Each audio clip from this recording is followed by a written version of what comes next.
You're watching South Asia Newsline and here are the top stories we are tracking for you on Thursday, the 28th of December. Qatar court commutes death sentence of ex-Indian Navy personnel, India monitoring. Putin says ready to delve deeper with PM Modi on Russia-Ukraine conflict. And missing Baloch activist released by Pakistan police alleges torture.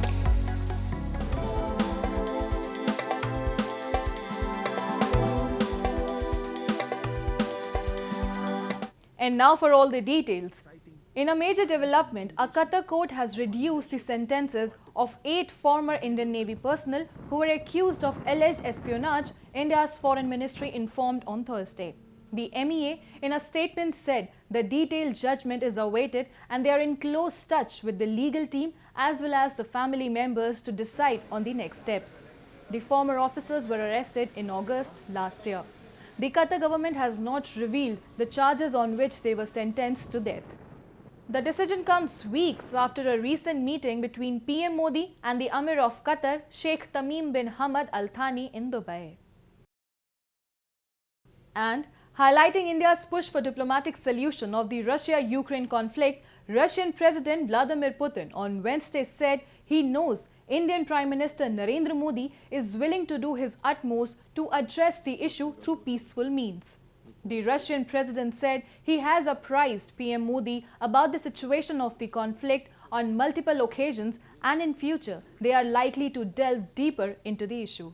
The remarks came during Putin's meeting with Indian Foreign Minister Sheikh, who is on a 5-day visit to Russia. Мы знаем позицию премьер-министра Моди и неоднократно говорили об этом, позицию, касающуюся его отношений и к сложным процессам, в том числе горячим точкам, к ситуации на Украине. Я неоднократно информировал его о ситуации вокруг этого конфликта, знаю о его стремлении сделать все для того, чтобы разрешить эту проблему мирными средствами. New Delhi has become one of the Moscow's core economic partners since the West in 2022 imposed sweeping sanctions over the war in Ukraine. However, India has often articulated and clarified its stance on the Russia-Ukraine conflict and has maintained the crisis must be resolved through diplomacy and dialogue. And India on Thursday recorded 702 fresh cases of COVID-19 in the last 24 hours, taking the total active caseload to 4,097, according to Health Ministry data. As per official data, 6 deaths were reported in the country in the last 24 hours, 2 in Maharashtra and 1 each in Delhi, Karnataka, Kerala and West Bengal. Authorities have advised citizens to follow pandemic norms of wearing masks, social distancing and regular cleaning of hands, especially during the holiday season. More than a dozen infections of JN1 subvariant have particularly sparked concerns since last month. नहीं, जैसा मैंने कहा, डरने की तो कोई बात नहीं है, लेकिन हम सतर्कता बढ़ाए रखें क्योंकि पहले ही हमने कोविड को फेस किया है और हर एक को पता है कि क्या प्रोटोकॉल्स होते हैं, किस तरीके के हमें हमारे ही प्रोटोकॉल के हिसाब से हमें किस तरीके की हमें सावधानी बरतनी चाहिए. तो मुझे लगता है जिन राज्यों में वो बढ़ रहा है तो उन राज्यों को भी निर्देश दिए हैं. केरला में थोड़े ज़्यादा पेशेंट थे, लगभग 2800 से भी ज़्यादा, तो वो भी मॉनिटरिंग हो. Pakistan People's Party chairman Bilawal Bhutto-Zardari on Wednesday kick-started his party's campaign for the upcoming general elections, unveiling a 10-point agenda with an emphasis on welfare schemes. While addressing a party gathering, Bilawal said his party would introduce a youth card for unemployed youngsters and launch programs to tackle hunger and food insecurity in the country.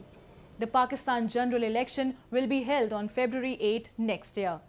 The other main contender, former PM Nawaz Sharif's PMLN party, has also been holding meetings with politicos to strengthen its position. The Election Commission of Pakistan has allocated nearly 17 billion rupees for security linked to the polling. Moving on. A missing Baloch activist, Zaheer Baloch, has been finally released by Islamabad police after denying for 5 days where he was.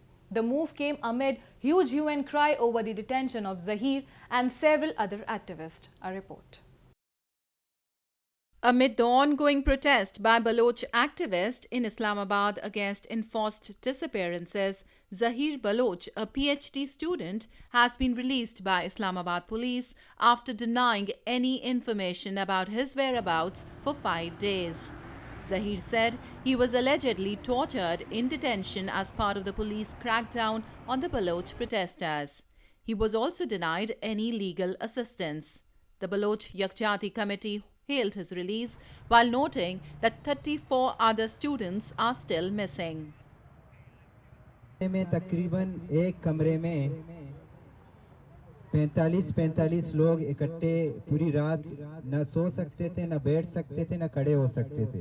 हम पे इतनी तशद्दुद की गई और साथ में उधर हमें इंसान ही नहीं समझा जाता था। पुलिस स्टेशंस में हमें धमकाया भी गया। साथ में जो तफ्तीशी अफसर हैं और साथ में दूसरे थे, उन्होंने बाकायदा हमें धमकाया और ये बहुत नाइंसाफ़ी है कि हमें उन्होंने अपने तरीके से जो है FIR हमारी दर्ज की गई और किसी को बताया भी नहीं।